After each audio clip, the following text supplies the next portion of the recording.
사무엘하서 21장 14절에서 22절입니다. 사무엘하서의 말씀은 20장까지가 다윗의 생애입니다. 그리고 21장부터는 20장 이어서 일어난 사건이 아니라 20장 이전에 일어났던 일들인데 빠뜨린 것들을 기록을 한 거예요. 오늘 21장에 보면은 다윗이 통치할 때 아마도 초기라고 생각이 됩니다. 이스라엘에 큰 흉년이 들었습니다. 이스라엘 나라는 비가 원래 오지 않습니다. 이른 비, 늦은 비, 잠깐 오는 비를 가지고 농사를 짓는 그런 나라인데 3년 동안 비가 오지 않았으면 이건 농사를 완전히 다 망친 겁니다. 그냥 굶주려야 돼요. 이게 1년도 아니고 3년 동안입니다. 다윗이 3년 됐을 때 하나님 앞에 기도합니다. 하나님, 이 기근이 무엇 때문에 온 겁니까? 왜 이런 기근이 오는 겁니까? 그때 하나님께서 그 원인을 가르쳐줘요. 저는 성경을 보면서 다윗이 조금 더 일찍 기도했으면 어땠을까 이런 생각도 해봅니다. 1년 됐을 때 기도하든지 아니면 2년 됐을 때 하나님께 물어봤으면 3년간 기다려라 이러진 않았을 거예요. 그나마 또 감사한 것은 4년이나 5년 동안 가지 않고 3년 만에라도 하나님 앞에 여쭈어 본 겁니다. 그때 하나님께서 왜 이런 일이 생겼는가 그걸 가르쳐 주는데 다윗의 전 왕인 사울이 기브아 사람들에게 행한 악한 일에 대한 하나님의 심판이다. 이렇게 말씀해 주셨어요. 이 기브아 사람 얘기는 여호수아서 9장에 나와 있는 얘기입니다. 지금 다윗이 있는 시점에서 500년 전 얘기예요. 우리가 이 성경은 마치 보물을 캐는 것과 같습니다. 역사를 뛰어넘어서 그때 어떤 일이 있었는가. 우리는 알고서 보니까 참 말씀을 보는 재미가 더 크죠. 이미 일어난 일도 알고 일어날 앞으로 일도 알고 오늘 그 말씀을 보니까 이해하기도 쉽고 깨닫기도 쉽고 그러니까 말씀은 역사를 뛰어넘는 참 보물창고와 같은 것이다. 그래서 우리가 말씀 가운데 무수한 하나님이 주시는 그 은혜를 캐낼 수가 있는 거예요. 지금 다윗은 500년 전에 여호수아가 기브온 사람들과 맺은 조약이 있습니다. 그걸 여호수아 시대가 끝나고 사사 시대 때도 400년 동안 지켜졌습니다. 그러다가 사울의 때에 와가지고 그 약속이 깨져버립니다. 그게 뭐냐면은 여호수아가 가나안 땅을 점령할 때 성을 하나하나씩 전부 다 점령을 합니다. 가나안 땅에 있는 족속들이 전부 다 여호수아에게 굴복을 해요. 대부분 다 점령을 했습니다. 아무래도 가까운 데부터 이제 점령을 하는 거죠. 먼 데는 뭐 손을 쓸 수도 없고 이렇게 할 때 예를 들어서 먼 데 있는 나라가 여호수아에게 쳐들어온다. 이렇게 하면 가나안 정복하는 일은 대단히 어려워집니다. 그래서 가까운 적은 물리치고 먼 데 있는 적과는 될 수 있으면 싸우지 말고 그렇게 해야 가나안 정복이 되기 때문에 이제 그렇게 하는 거예요. 그런데 어느 날 몇 사람이 여호수아에게 찾아옵니다. 보니까 머리도 감은 지가 언젠지 옷도 그냥 뭐 남루하고 떡도 몇 덩이 가져왔는데 곰팡이가 슬어가지고 몇 달이 됐는지도 모르고 그래서 여호수아가 물어봐요. 도대체 어디서 온 자들이냐? 그러니까 우리는 먼 데서 온 사람들인데 당신이 지금 이 땅을 정복한다고 하는데 그것까지는 괜찮다. 우리는 먼 데 사람이니까 우리하고는 잘 지내자. 싸우지 말자. 그러니까 여호수아가 불가침 조약을 맺어요. 싸우지 않기로. 이 사람들이 먼 데 사람이 아니라 바로 옆 동네에 사는 기브온 사람들이에요. 3일 만에 그게 드러났어요. 여호수아가 가슴을 칩니다. 그렇지만 이미 조약을 맺었기 때문에 여호수아는 기브온 사람들을 죽이지 않고 살려줘요. 살려주되 이스라엘 나라의 일을 돕는 노예는 아니지만 종처럼 그렇게 일할 수 있도록 허락을 해줍니다. 그래서 나중에 이 기브온 사람들이 하나님의 성전의 일을 돕는 그런 일꾼들이 사실 됐거든요. 그래서 한 500년 동안 기브온 사람들과 특별한 마찰 없이 잘 지냈습니다. 그렇게 하다가 이제 사울이 왕이 됐어요. 사울은 사무엘상서 15장에 보면 하나님께서 아말렉을 다 없애라. 하나님께서 그들은 안 된다. 그렇게 했는데도 아말렉을 살려주고 아말렉 왕도 잡아오고 짐승들도 끌고 오고 이렇게 했던 사람이 사울 왕이에요. 그런데 어느 날 사울이 얘기합니다. 지금 이 나라에 이방인들이 살고 있다. 그것도 이웃 삼아서 수백 년 동안이나 살고 있는데 이 자들을 처치해야 된다. 그렇게 얘기하니까 마치 사울이 하나님 앞에 기도해서 응답받고 저들을 멸하라 그런 것처럼 들린 것 같아요. 그러니까 사울의 명령에 따라서 기브온 사람들을 전부 잡아다가 몰살을 시켜버려요. 그리고 정당한 일처럼 가장된 순종 그렇게 숨겨지고 지나갔습니다. 그 가운데 소수의 사람들만 남아서 숨을 죽이고 살고 있는 거예요. 이들은 무서워가지고 뭐 꼼짝도 못합니다. 그렇게 하다가 이제 다윗이 왕이 되고 나서 이런 3년 동안 기근이 닥친 겁니다. 그 세월이 약이 아니었습니다. 사울이 저지른 그 악에 대하여 그 대량 학살에 대해서 하나님이 그걸 기억하고 있었습니다. 그렇다고 해서 기브온 사람들이 무슨 왕궁 앞에 가서 피켓 들고 뭐 데모했다든지 뭐 진상규명해달라 과거사를 규명해달라 그런 일도 없었어요. 피해를 보상해달라는 얘기도 없었어요. 그냥 숨을 죽이고 사는 거예요. 그 문제를 누가 꺼냈느냐? 하나님이 꺼내신 거예요. 다윗도 그걸 몰랐어요. 사울이 그걸 교묘하게 다 덮어두고 그냥 끝났던 일입니다. 그때에 다윗이 그 얘기를 하나님으로부터 들어요. 그래서 기브온 사람들 불러다가 다윗이 묻습니다. 이 말이 사실이냐? 사실이다. 그럼 당신들이 요구하는 게 뭐냐? 그러니까 기브온 사람들이 이런 얘기를 해요. 사울의 후손 가운데 그 아들들 7명을 우리에게 넘겨달라. 왜 그랬을까요? 이게 얼마 되지 않은 일이잖아요. 그 아들들을 다 공범으로 본 거예요. 그 어마어마한 일이 일어났을 때 그 아들들도 알고 있었고 그리고 아버지를 말렸어야 되는데 오히려 그 일에 동조를 해가지고 함께했던 그들을 다 색출을 합니다.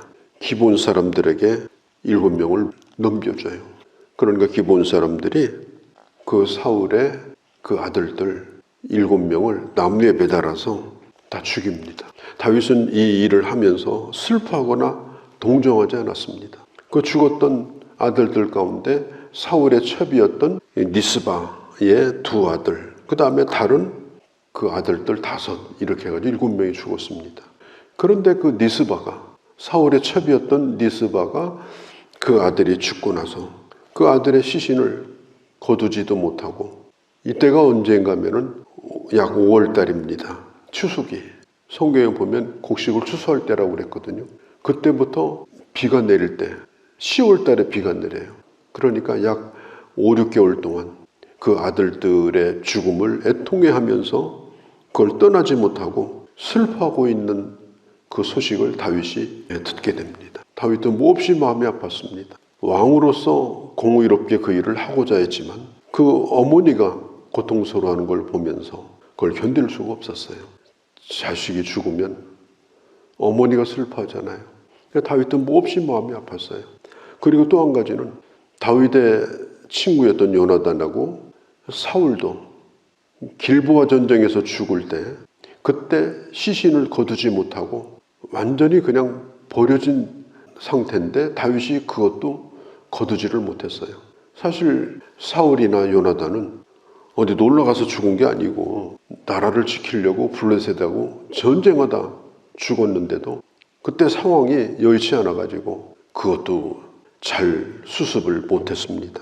그래서 다윗이 니스바의 그 아들들 시신을 다 거두고 또 나머지 5명도 그렇고 장례를 다 치르게 합니다.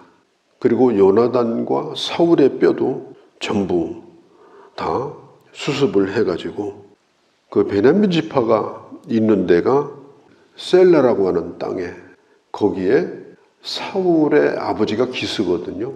기스의 묘가 있는 곳에다가 전부 합장을 그렇게 합니다.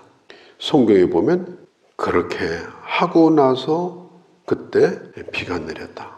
그때 하늘이 열리고 하나님께서 응답하셨다. 그러니까 곧바로 응답하신 게 아니고 다윗이 해야 될 일을 하고 왕으로서 그가 자비를 베풀고 슬퍼하는 자들의 슬픔을 달래주고 왕으로서 그런 마음을 품고 사울에 대해서도 그렇고 요나단의 문제까지도 전부 그렇게 전부 선하게 처리를 하고, 어떤 역사를 바로잡는다고 하는 것은 원수를 갚고 뭐 벌금을 먹이고 그런 공의로운 것도 없지 않아 있겠지만은, 그러나 언제나 그 동기는 선한 것이어야 된다 하는 걸 보여주게 됩니다. 그래서 하나님께서 그친 비를 내려주시고 다시 회복을 시켜줘요. 그 다음에 이제 15절서부터 또 한 가지가 나와요. 그게 뭐냐면은 블레셋이 쳐들어옵니다. 자꾸 쳐들어와요. 다윗은 전쟁이 나면은 항상 자기가 먼저 선봉에 섰습니다. 선봉에 서다 보니까 이게 뭐 화살이 막 갑오대도 박히고, 그리고 뭐 죽을 고비가 한두 번이 아닙니다. 다윗이 살아났으니 망정이지 죽을 뻔한 적이 전쟁에 나가서 수없이 있었습니다. 힘들어도 전쟁이 나면 죽을 각오를 하고 자기가 늘 나간 거예요. 그런데 이 다윗이 그렇게 하는 것에 대하여 큰 걱정을 하는 사람들이 있었어요. 그것이 누구냐면 다윗의 장수들입니다. 뭘 걱정을 하느냐? 만일 전쟁에 나가서 다윗이 죽는다면 이스라엘 나라는 끝장난다. 그래서 이 장수들이 모여서 걱정을 하다가 다윗에게 가서 이야기를 합니다. 그게 오늘 성경에 나와 있는 말씀이에요. 17절 말씀. 우리가 왕을 잃어버린다면 이스라엘의 등불이 꺼져버리는 겁니다. 이 나라는 어둠 속에 빠지게 될 겁니다. 제발 원하건대 이제 전쟁에 나가지 마십시오. 우리가 목숨 걸고 전쟁하겠습니다. 왕의 생명이 다치면 안 됩니다. 왕의 생명이 이스라엘의 생명입니다. 옥체를 보존하소서. 그 부하들이 다윗에게 그렇게 간청을 합니다. 그 장수들 4명의 이름이 나오는데 아비세 17절에, 그 다음에 18절에 십부게, 그리고 19절에 엘하난, 21절에 요나단. 블레셋 나라가 쳐들어올 때 다윗을 대신해서 목숨 걸고 나가서 싸워서 그들을 전부 다 이기고, 그리고 다윗을 보호했다. 다윗의 생명이 상하지 않도록 지켜주었다. 그게 15절서부터 22절까지의 말씀입니다. 다윗도 대단한 왕이지만 그도 육신을 가지고 있고 또 세월을 이기지 못하잖아요. 나이가 먹어가면 기력도 약해지고 젊을 때처럼 그렇게 싸울 수 있는 그런 형편이 아닙니다. 그럴수록 적들이 더 다윗을 노릴 거예요. 젊을 때는 무서워서 못 덤볐지만 나이 먹으니까 함부로 덤비고, 그걸 다윗을 돕는 장수들이 용납을 하지 않았습니다. 다윗이 나이를 먹었다고 해서, 힘이 약해졌다고 해서 함부로 대하는 것에 대하여 그 밑에 있는 장수들은 목숨을 걸고 그걸 지켰습니다. 왜? 다윗은 이스라엘의 등불이니까. 다윗이 죽으면 이스라엘의 부흥도 끝난다. 이스라엘의 불이 꺼져버린다. 그래서 그 부하들이 이스라엘을 위하여 다윗을 지켰고, 이스라엘의 황금기가 계속해서 지속이 될 수 있었던 것입니다. 어떤 때 보면은 앞서서 일하는 리더나 지도자들이 또 지도력이 떨어질 때도 있고, 또 연약하여 힘들어할 때도 있고, 그렇게 하게 되면은 그를 도와서 일하는 사역자들이 뭘 해야 되느냐? 그 약점을 이용해 가지고 그 지도자를 공격하고 그 지도자를 비난하고 그 지도자의 권위를 떨어뜨리고 함부로 대하고, 그것은 돕는 장수가 아닙니다. 그것은 이스라엘의 등불을 지키는 장수가 아닙니다. 허무는 자입니다. 우리가 이것을 알아야 됩니다. 교회에도 그런 일이 있을 수가 있습니다. 모름지기 교회를 돕는 신복과 같은 자는 그 지도자를 자기 생명처럼 존중해 줘야 됩니다. 권위가 떨어지지 않도록 지켜줘야 됩니다. 등불이 꺼지지 않도록 조금 더 그 빛이 새하지 않도록 빛나게 해줄 필요가 있는 겁니다. 그게 일꾼입니다. 그게 교회에서 책임 있는 사람들이 해야 될 일인 거예요. 어떤 때는 리더십이 흔들리는 것을 이용해가지고 오히려 교회를 흔들고 무리를 짓고 함부로 말하고 이렇게 하는 것은 이것은 사탄을 돕는 일이지 교회를 돕는 게 아닙니다. 오늘 성경이 말하고 있는 게 바로 이거예요. 오늘 이 장수들이 정말 이길 수 없는 거인들이에요. 이겨먹을 수가 없는 사람들인데도 가서 목숨을 걸고 싸웠고, 그래서 다윗을 명예롭게 해주었고, 그리고 나라를 지켰고, 이 아름다운 장면이 오늘 성경에 나와 있는 것입니다. 우리가 공동체 안에서 하나님의 일꾼으로 산다는 것이 뭐냐? 내 잘난 못에 사는 것이 아니고 하나님의 나라의 질서를 따라서 살아가는 것. 그래서 하나님의 교회를 빛나게 하고, 그리고 그 등불이 꺼지지 아니하고 부흥으로 이어지고 하나님 나라 확장으로 이어지는 그 길을 따라가는 것. 이것이 바로 우리가 가야 될 길이다 라고 하는 걸 오늘 성경은 우리에게 보여주고 있는 것입니다. 거룩하신 우리 아버지, 3년 기근에 대한 말씀, 그리고 이스라엘의 등불과 같은 왕께서는 이제는 생명을 보존하소서 목숨을 걸었던 4명의 장수에 대한 이야기를 들었습니다. 우리가 하나님 나라의 원리가 뭔지, 어떻게 교회를 섬기고 어떻게 하나님의 나라를 세워가는지, 어떻게 하나님의 자비를 베풀며 주의 긍휼을 입는지, 이런 모든 것들을 깊이 생각하고 하나님의 뜻을 이루어갈 수 있는 그러한 저희가 되게 하여 주옵소서. 오늘도 주께 의탁합니다. 우리 주 예수님의 이름으로 기도하옵나이다. 아멘.